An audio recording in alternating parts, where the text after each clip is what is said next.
नमस्कार दोस्तों, growth capital channel में आपका स्वागत है। दोस्तों, मार्केट में पिछले 3 महीने से ज्यादा बीत गए और मार्केट लगातार गिरावट देख रहा है। दोस्तों, mid cap small cap share आपके पोर्टफोलियो में अगर हैं तो शायद 30%, 40%, यहां तक कि 60% भी करेक्ट हो चुके हैं। अब आपके मन में भी एक सवाल उठ रहा होगा, एक क्वेश्चन आ रहा होगा दोस्तों, कि क्या ये गिरावट अब थमने वाली है या हम इससे भी बुरे दौर में जाने वाले हैं। दोस्तों, आज के इस वीडियो में हम यही समझने वाले हैं। 3 रिपोर्ट के ऊपर बात करेंगे दोस्तों।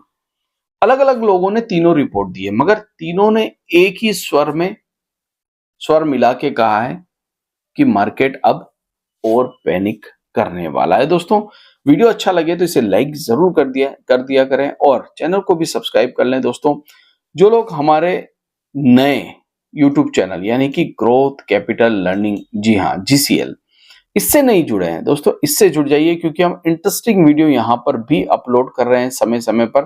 कल हमारा लाइव सेशन भी था इसी चैनल के ऊपर। जी हाँ, अगर आपने हमारा लाइव सेशन नहीं देखा है दोस्तों, तो आप एंड स्क्रीन पर जब ये वीडियो खत्म होगा, आप जाकर यहाँ पर देख सकते हैं। कल का लाइव यहाँ पर आपको देखने के लिए मिल जाएगा। तो ये वाला जो लाइव सेशन था कल का, आपने शायद नहीं देखा होगा, अभी तक वॉच नहीं किया होगा, तो आप इस लाइव सेशन को आराम से देख सकते हैं। कल 8:30 बजे हम आगे भी इस चैनल के ऊपर लाइव सेशन लेते रहेंगे दोस्तों। तो आप यहाँ पर जाकर सब्सक्राइब कर लीजिए। अब इसका लिंक कहाँ मिलेगा? डिस्क्रिप्शन बॉक्स में भी मिल जाएगा। साथ ही साथ जब ये वीडियो खत्म होगा दोस्तों, तो अंत में आपको इसका लिंक मिलेगा और ये लिंक आपको इस लोगो के अंदर मिलेगा। तो इस पर क्लिक करेंगे तो आप GCL यानी कि ग्रोथ कैपिटल लर्निंग चैनल से जुड़ सकते हैं। अब बात करते हैं दोस्तों मार्केट के बारे में। बाजार गिर रहा है, लगातार गिर रहा है, चाहे वो स्मॉल कैप हो, चाहे वो मिड कैप हो, कहीं पर भी कोई रिलीफ हमें देखने को नहीं मिल रहा है। और आज हम इसी के ऊपर बात करने वाले हैं कि क्या ये मार्केट और दर्द देने वाला। तो चलिए तीनों रिपोर्ट को समझने की कोशिश करते हैं कि क्या रिपोर्ट है दोस्तों और इसके मतलब क्या है, मायने क्या है दोस्तों। उससे पहले सबसे पहले डिस्क्लेमर दोस्तों, किसी भी स्टॉक में बाय सेल रिकमेंडेशन नहीं है। वीडियो सिर्फ इंफॉर्मेशन और एजुकेशन पर्पज से बनाया जा रहा है। सबसे पहले हम इंडिया से शुरुआत करेंगे। जी हाँ, इंडिया से अगर हम शुरुआत करेंगे तो इनको कौन नहीं जानता दोस्तों। ये नरेंद्र सर है, ICICI प्रोड्यूशन के एसेट मैनेजमेंट कंपनी संभालते हैं दोस्तों।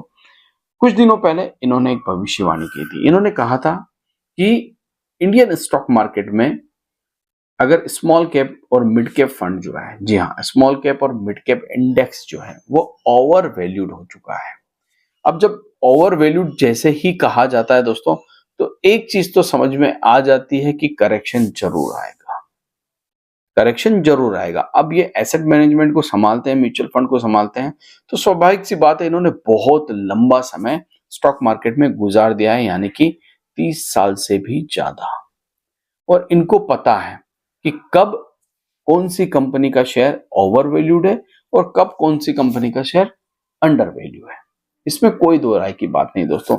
तो इन्होंने कहा कि मिड कैप और स्मॉल कैप के अंदर जो लोग SIP करते हैं, अब वहां पर दोस्तों इतनी आसानी से रिटर्न बन पाना बहुत मुश्किल है। इन्होंने पर्टिकुलर किसी कंपनी का नाम नहीं लिया, इन्होंने सीधा कहा जो लोग SIP करते हैं मिड कैप और स्मॉल कैप में। अब आपको एक चीज तो समझ में आ गई होगी दोस्तों, कोविड के समय से अभी तक सबसे ज्यादा अगर SIP हुई है तो वो मिड कैप और स्मॉल कैप शेयरों में हुई है। जी हाँ, तो मिड कैप और स्मॉल कैप शेयरों में सबसे ज्यादा SIP हुई और आपको ये भी समझ में आ जाएगा कि पैसा भी वहीं पर बना है। तो गिरावट भी जाहिर सी बात है वहीं पर होने वाली है, क्योंकि ओवर वैल्यूड है। तो जैसा इन्होंने कहा दोस्तों कि ओवर वैल्यूड है, हालांकि देखिए इनके कहने से पहले ही मार्केट तो गिर रहा था। ऐसा नहीं है कि मार्केट इनके कहने के बाद गिरने लगा, पहले से ही गिरने लगा। तो पहली रिपोर्ट तो इन्होंने दी दोस्तों और इन्होंने ये बात कही कि ओवर वैल्यूड है। अब आते हैं दूसरी रिपोर्ट के ऊपर। दूसरी रिपोर्ट कहां से आ रही है? तो दूसरी रिपोर्ट जो आ रही है वो जेफरीज से आ रही है। बहुत बड़ी कंपनी है दोस्तों। किसी भी बोलते हैं ना कि अगर मैं कहूं कि इंडिया के अंदर इस टाइप की कोई इतनी बड़ी कंपनी नहीं है, जेफरी जैसी कंपनी। तो ये क्या करती है दोस्तों, ये फॉरेन इन्वेस्टर के पैसे को संभालती है। ठीक है, इन्होंने भी एक बात कही कि इंडिया के अंदर इस समय जो डीआईआईज है, जी हाँ, जो डीआईआईज है जो मार्केट को इस समय संभाल रहे हैं, वो ज्यादा दिन तक बाजार को नहीं संभाल पाएंगे, क्योंकि एफआईआईज की लगातार दोस्तों सेलिंग हो रही है और एफआईआईज की सेलिंग के सामने डीआईआईज जो म्यूचुअल फंड का पैसा डाल रहे हैं दोस्तों, जेफरीज को ऐसा लगता है, क्रिस्टोफर हुड आपको पता ही होगा जो इसके सीईओ है, जिनके बारे में हमने कई बार बात भी की है, तो ये कह रहे हैं कि इंडिया के अंदर इस समय डीआई जितना मार्केट को संभाल रहे आगे नहीं संभाल पाएंगे। अब उसके पीछे की वजह क्या बताई दोस्तों उन्होंने कहा कि जो एसआईपी के इनफ्लोज आते हैं इंडिया के अंदर, पूरी रिपोर्ट जब आप पढ़ेंगे तो आपको समझ में आएगा, वो धीरे धीरे करके कम होते जा रहे हैं और उसकी वजह से दोस्तों इंडिया के अंदर एफआईआईज की सेलिंग को संभालना मुश्किल हो सकता है, तो मार्केट में यहां पर करेक्शन आ सकती है, ऐसा इन्होंने कहा। अब आते हैं इंपॉर्टेंट बात, देखिए नरेंद्र सर ने क्या कहा, जेफरीज ने क्या कहा, मगर अब जिसके बारे में हम बात करने वाले हैं दोस्तों, ये किसी भी जानकारी के मोहताज नहीं है, सब इन्हें जानते हैं, ठीक है, इंट्रोडक्शन कराने की मुझे जरूरत नहीं है, मगर जो इन्होंने बात कही है दोस्तों उसके ऊपर गौर करने की बहुत जरूरत है। तो लास्ट एंड फाइनल, जी हाँ, रॉबर्ट कियोसाकी, कौन नहीं जानता इनको रिच डैड पुअर डैड के ऑथर है दोस्तों रॉबर्ट कियोसाकी, और बहुत बड़े बोलते हैं ना इन्वेस्टर हैं, ठीक है, मार्केट में इन्वेस्ट करते हैं और हमेशा समय समय पर दोस्तों अपनी बात को रखते हैं। गोल्ड को लेकर, सिल्वर को लेकर इन्होंने कई बार अपनी बात रखी और आज भी इन्होंने कुछ कहा है, मतलब आज नहीं 2 दिन पहले भी इन्होंने बहुत बड़ी भविष्यवाणी करी। इन्होंने क्या कहा है, देखिए मार्केट में तो एक बात कहूं कि जब भी कोई नेगेटिव खबर आती है तो डर सभी को लगता है, मगर मैं एक बात जानता हूं दोस्तों, डरना नहीं चाहिए मार्केट में, ठीक है, जो डर जाएगा ना वो इस मार्केट के लिए है ही नहीं, वो बना ही नहीं है इस बाजार के लिए। इन्होंने भी मार्केट को लेकर बहुत सारी बातें की है, चाहे वॉर से रिलेटेड, चाहे वो ट्रेड वॉर से रिलेटेड बहुत सारी चीजें कही। तो रॉबर्ट कियोसाकी क्या कह रहे हैं दोस्तों, ये कह रहे हैं कि मार्केट में क्रैश आने वाला है, इकोनॉमी में बहुत भयंकर क्रैश आने वाला है और बाजार में इस समय बहुत ज्यादा हाई रिस्क है, ये इन्होंने कहा है।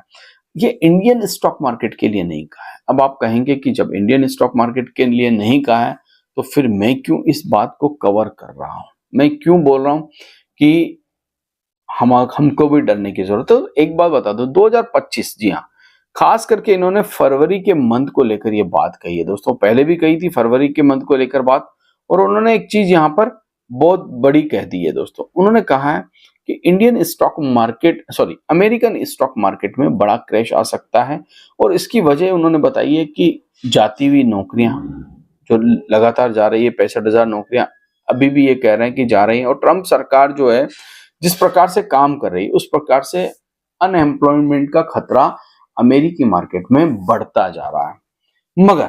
मगर दोस्तों एक बात बताइए कि क्या अमेरिका का मार्केट अगर क्रैश होता है, गिरता है, करेक्शन आती है, तो हम ये मान लें कि इंडिया का मार्केट पहले से ही करेक्ट हो चुका है? नहीं दोस्तों, अगर अमेरिका का मार्केट गिरता है तो इसका असर आपको इंडियन स्टॉक मार्केट पे 101% देखने को मिल जाएगा, ठीक है। क्यों मिलेगा? क्योंकि एक चीज आपको समझनी होगी, हम कहीं ना कहीं इंटरलिंक है, हम कहीं ना कहीं इंटरलिंक है, और इंटरलिंक होने की वजह से, मार्केट में इंटरलिंक होने की वजह से कहीं ना कहीं निवेशक जो है वो डरते हैं दोस्तों कि वहां करेक्शन आया तो यहां भी आएगा। तो इन्होंने कहा इस समय कि देखिए, ये इनका कहना है कि गोल्ड में निवेश कीजिए, बिटकॉइन की बात ये कर रहे हैं कि बिटकॉइन में निवेश कीजिए, मगर इस समय इक्विटी जो है वो सही नहीं है इनकी बदौलत, मतलब इनके कहने के मुताबिक। तो क्या इस समय इक्विटी से बाहर निकलना जाना चाहिए? नहीं दोस्तों, इक्विटी हमेशा रिस्की होती है, मगर रिस्क और रिवॉर्ड इक्विटी में साथ साथ चलता है। तो आज के इस चैप्टर के अंदर हम समझ रहे हैं, इन बातों को हम समझ रहे हैं कि ये सारे लोग एक ही बात कह रहे हैं कि मार्केट में गिरावट होने वाली है। देखिए, मार्केट में गिरावट होने वाली है, इसका मतलब ये नहीं कि आप मार्केट को छोड़ के चले जाएं, इसका कतई मतलब ये नहीं होता है कि मगर सावधान और सतर्क रहना बहुत जरूरी है दोस्तों।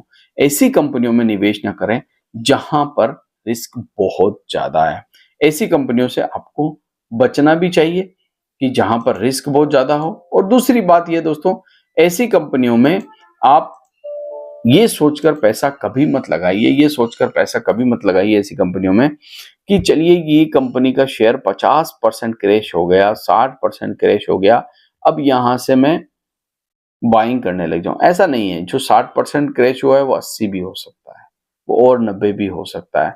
मतलब कोई 10 रुपए की चीज आप ये समझ रहे हैं, मान लीजिए 10 रुपए की कोई चीज है, वो 5 रुपए में मिल रही है, तो आप ये समझ रहे हैं कि अब ये 5 से फिर 10 हो जाएगी। नहीं, वो 5 से 2 रुपए भी हो सकती है। तो इस चीज को आपको ध्यान रखना पड़ेगा।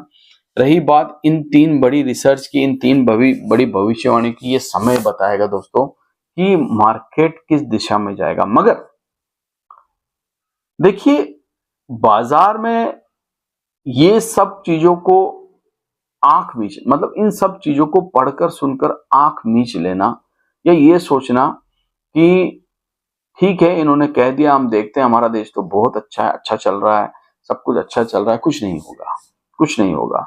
जिन लोगों ने गलती 26,000 पर करी, अब वो इस चीज को रियलाइज कर रहे हैं कि काश हमने 26,000 पर सावधानी बरती होती, चाहे प्रॉफिट बुक ना किया हो दोस्तों। मगर नया इन्वेस्टमेंट टॉप पर कभी नहीं करना चाहिए। हमेशा ये याद रखना चाहिए, अगर आप एक लॉन्ग टर्म इन्वेस्टर हैं तो आप 10 साल के लिए मार्केट में आए हैं, मान लीजिए, या 5 साल के लिए आए हैं, तो बार बार बाजार इन 5 सालों में 3 से 4 बार टॉप बना देगा या 2 से 3 बार टॉप बना देगा।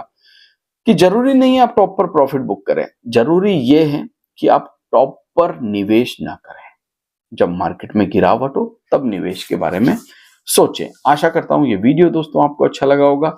अगर आपको ये वीडियो अच्छा लगा है तो प्लीज आप हमारे GCL चैनल यानी कि ग्रोथ कैपिटल लर्निंग चैनल से जरूर जुड़िए दोस्तों। एंड स्क्रीन पर इसका लिंक आ गया होगा, आप यहां से भी जुड़ सकते हैं और आप हमारे डिस्क्रिप्शन बॉक्स में जाके वहां से भी जुड़ सकते हैं। थैंक यू, धन्यवाद।